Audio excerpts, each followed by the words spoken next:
Most people know that basketball was invented without a backboard. That's right, two-piece baskets, a soccer ball, 13 rules. Fewer people know that netball is the direct descendant of basketball and still played without a backboard. Even fewer people know about Korfball, a ball sport played in Europe without a backboard that's a mix of basketball, netball, and handball. I'm going to introduce you to Korfball today, as well introduce the concept of conscious capitalism, the approach to capitalism that undergirds our motto, change the game, change community, making an impact in communities across the United States through the No Backboard Basketball League. All that and more on the No Backboard Basketball Show. That we get back to talking about this community, because I think that's one way, and that I think that's, if I'm not mistaken, it may be the tagline you use there. If you change the game, change the community. I'm the game changer, the mover, the shaker. With every basket, I'm a community maker. I'm the game changer, the mover, the shaker. With every basket, I'm a community maker. Great question. So, the No Backboard Basketball League, the vision of it is a new recreational basketball platform to provide opportunities for Black and brown individuals to actually own wealth creating assets in the sports space. Welcome to the No Backboard Basketball Show. I am your host, Mark T. Armstrong, the inventor of Basketball, the Remix, the modern interpretation of the original game of basketball, and founder of the No Backboard Basketball League. The No Backboard Basketball League is envisioned as an alternative basketball development platform, alternative basketball recreational platform, and alternative basketball entertainment platform. Purpose: to make a positive impact on basketball in the United States. If you want to understand more about my why behind the No Backboard Basketball League, check out my book, No Backboard Basketball, Remixing Basketball as a Catalyst for Change. You can find that on Amazon. And consider joining our community. We are in the process of building a robust, diverse, dynamic community of supporters of the No Backboard Basketball mission. And you can join our community by going to nobackboard.com, and you will see a slot for your email address. Drop your email address and join the mission. You also can support us by going to nobackboard.store and pick up some merch, get one of our hats, some gear. We also have No Backboard Basketball music that's available for download. Be one of the first in your area to rock our gear, blast our music, and let people know about the No Backboard Basketball League mission and that you're a supporter. And if that is a little too rich for you at the moment, you always can buy me a cup of coffee or an adult beverage. And links for everything are in the description of this video. All right, well, today I'm going to introduce you to a sport that I think many people in the United States are unfamiliar with, and it's another no backboard ball sport called Korfball. I think it's Korfball, Korfbal, and I'm going to introduce you to conscious capitalism, and how the No Backboard Basketball mission really aligns with conscious capitalism, and my take on that actually being one of the stumbling blocks to my efforts to gain capital from your traditional VC sources. So with that, let's jump into the show. All right, exploring I'm going to pronounce it as Korfball. Korf, Korfbal, Korfball. So Korfball is a no backboard basketball sport that's more like netball than basketball. It's played by approximately 1 million people across 67 countries, compared to netball that's played by approximately 20 million people across the British Commonwealth. So we have one no backboard basketball ball sport, Korfball, about 1 million people played across 67 countries. And then we have netball, which is played throughout the British Commonwealth, primarily by women, and has over 20 million participants. Okay, so some basics. All right, so korfball comes to us from the Netherlands, right? So again, it's considered a blend of basketball, netball, and handball, right? Not the handball we play here in the States where we're slapping it against the wall, but handball as they play in Europe, which is a team sport, a net sport, a full court sport. So if you're not familiar with that handball, I encourage you to go to YouTube and get up to speed on that. So here are the differences. There's no dribbling allowed. Instead, the ball moves through passes only, which really requires teamwork. So like netball, korfball doesn't have any dribbling. The ball has to be advanced through passing, which demands that the sport incorporates a high level of teamwork. Teams have 8 players, and it's split evenly between men and women, and they play on a rectangular field with a basket or a korf at the end mounted on a high pole. Now, scoring is pretty simple. You throw the ball through the korf and you get points. But there's a twist with the defense. This is interesting. If you're defending your opponent and he either scores or passes the ball, you have to switch to another player, right? So you're constantly switching to another player. But interesting enough, they don't allow double teaming in korfball. So it's always a one-on-one engagement between the individuals of the opposite teams within the team sport. So gameplay mechanics. Korfball gameplay is all about strategy. Again, there's no dribbling, so passing is very important. The field is divided, and each team defends one half of the field, and they switch at halftime. It's kind of similar to traditional basketball. We each have our half, and then at halftime we switch. The baskets are 3.5 meters, or approximately 11 and a half feet. So you're looking at their basket an additional 1.5 feet higher than a traditional basketball hoop or netball hoop. So their hoop is even higher than what you find in netball. So the rule for switching defenders adds a layer of complexity. This game isn't just about physicality. They view it as a cognitive game as well, so there's a lot of mental strategy that's involved in this. They consider it a very cerebral game as well as a skill-oriented game. Now, compared to basketball, korfball has no backboard. Again, the basket is higher at 11.5 feet compared to the 10 feet in basketball. And it's a mixed gender sport.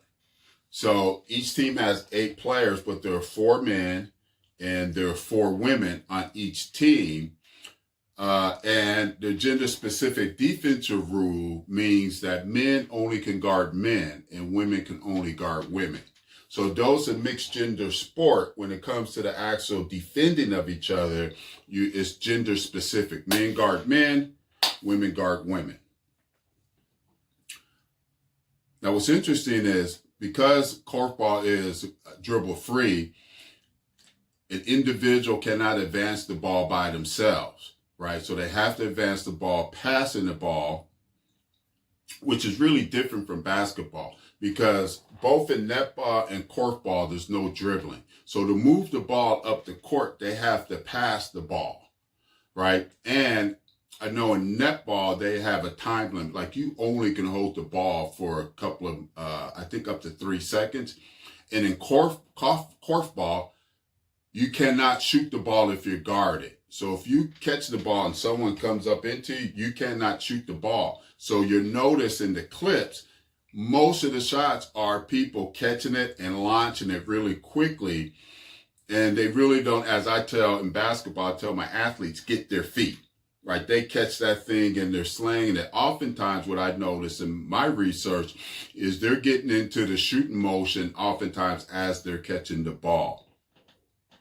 So again, like netball, korfball, there's no dribbling. which forces the level of teamwork that oftentimes I hear people consider as advantage to the netball, to the korfball, as far as style of play. Because there's no dribble, it demands the teamwork that at times can get lost, particularly, and that's one of the criticisms of American basketball at times, is the lack of teamwork, individuals dribbling the air out of the ball, losing the synergy between their players. So what's interesting about this concept of not dribble is, as a coach, I would practice at times and have our team scrimmage for in complete quarters or periods of time with no dribble. We would do that all the time. Also, whenever I was coaching a team and we were the clear superior team, meaning I know within a couple of minutes, oh, we're about to blow this team off the court, we can win by 50. In those scenarios, I would tell my teams, you can't dribble. Forcing them to play the rest of the game without dribbling and passing the ball, which, considering the significant difference in athleticism or skill set between my team and our opponent, helped balance the competition and put an extra layer of complexity and difficulty on my players in a live situation against a live opponent they're not familiar with. And oftentimes we would get some benefits out of that experience. Now, I would encourage you to go to YouTube and watch some more of the videos on Korfball to check it out. There is an International Korfball Federation. They host the World Championship. And there's actually a U.S. Korfball Federation here in the United States, which, if this looks like a sport that it seems interesting to you, I encourage you to connect with the Korfball Federation here in the United States and get more information. Remember, there's a whole world of sports out there to explore. And just like netball and korfball has evolved from the original version of basketball with a peach basket attached to the top of a pole, we view basketball, the remix, as just another fork in the evolution of basketball, but designed specifically to stimulate an evolution in the actual sport of basketball itself. Again, the No Backboard Basketball League is envisioned and purposed to be an alternative basketball development platform, alternative recreational basketball platform, and alternative basketball entertainment platform. And we lean into the examples of your netball, of your korfball, of arena football, futsal, indoor soccer as examples. We present these examples to you to show you that if we build it, somebody's going to come. And then at that point, it's up to us to make sure that the experience is exciting and beneficial so more people come because of the results we produce with that first view. That's Korfball in the box. Tired of the three-point obsession, the commercialization of youth basketball, and a game where skill development takes a back seat? Introducing No Backboard Basketball, remixing basketball as a catalyst for change.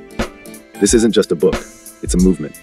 Rediscover basketball's roots, where the focus is on community, creativity, and real opportunities for Black and brown youth. No more barriers for families without deep pockets. Get your copy on Amazon now and join the revolution that's changing the game and changing lives.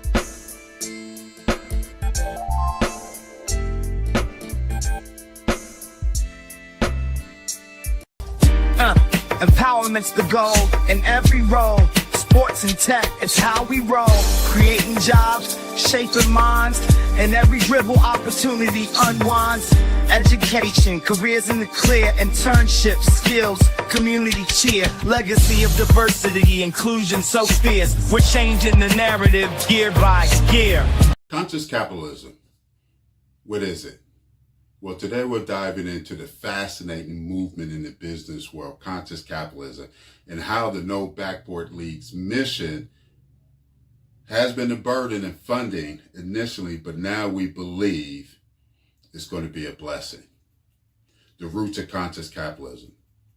Well, what is conscious capitalism? Well, this concept was brought to the mainstream by John Mackey of Whole Foods and Roz Sisodia with their book, Conscious Capitalism.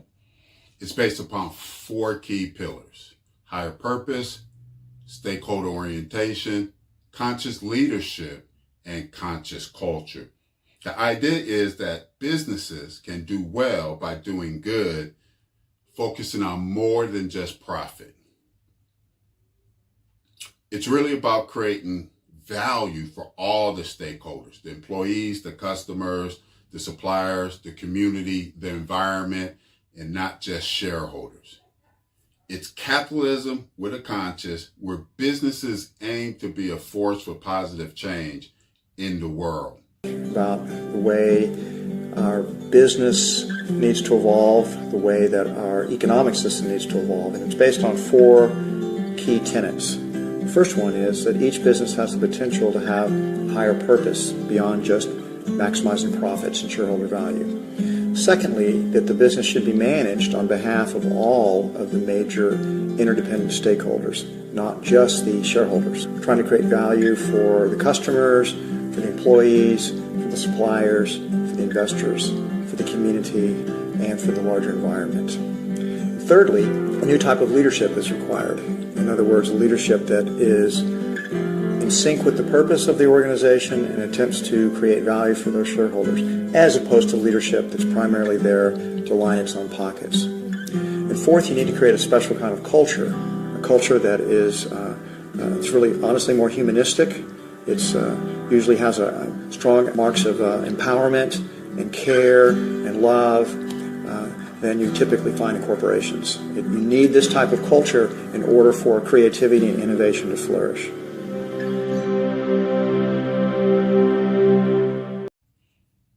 Our motto for over 20 years has been change the game, change communities. A concise statement that captured my motivation, but at the time it unknowingly erected a wall between my mission and funding. Capitalists in general, and sports specifically, really don't care about social causes besides the annual token gesture, painting a court, food drive, etc. And oftentimes I view those as just another example that the leftovers from the king's feast is enough to feed the servants' families. Within basketball, there's even a greater argument that the preferred position of the community is one of a parasitic host with no desire from any stakeholders in basketball to see the community rise up on its own. Conscious capitalism has its roots in earlier movements, but gained significant traction in the 21st century as consumers and employees started demanding more from businesses. Companies like Patagonia and Ben & Jerry's are often cited as examples showing that profit and social responsibility can coexist. This approach has led to new business models where profit is one measure of success among many. From fair trade to B Corps, conscious capitalism is reshaping how we think about business's role in society today. To this end, the No Backboard Basketball League just might be one of the most innovative applications of these principles in sport. In addition to stripping away the backboard, we've changed the game. In addition to changing the game, we're looking to change communities through the game. So this is how the NBBL, No Backboard Basketball League, aligns with the tenets of conscious capitalism. Higher purpose. The No Backboard Basketball League isn't just about playing basketball. It's also about creating new opportunities for wealth creation in Black and brown communities through sports and technology like digital collectibles on the blockchain. Stakeholder orientation. Here, fans aren't just spectators. They can also become part owners. The league is using digital collectibles to fund and engage its community, turning fans into stakeholders with owner-like benefits.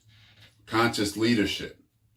The vision behind the No Backboard Basketball League is to change the norms and build something that benefits a broad community.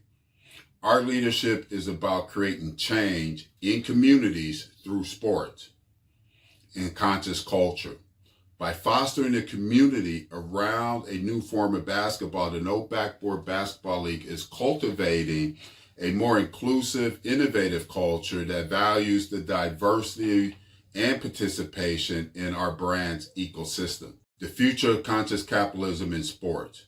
Now, while the No Backboard Basketball League is a unique example, our objective is we're the tip of the iceberg.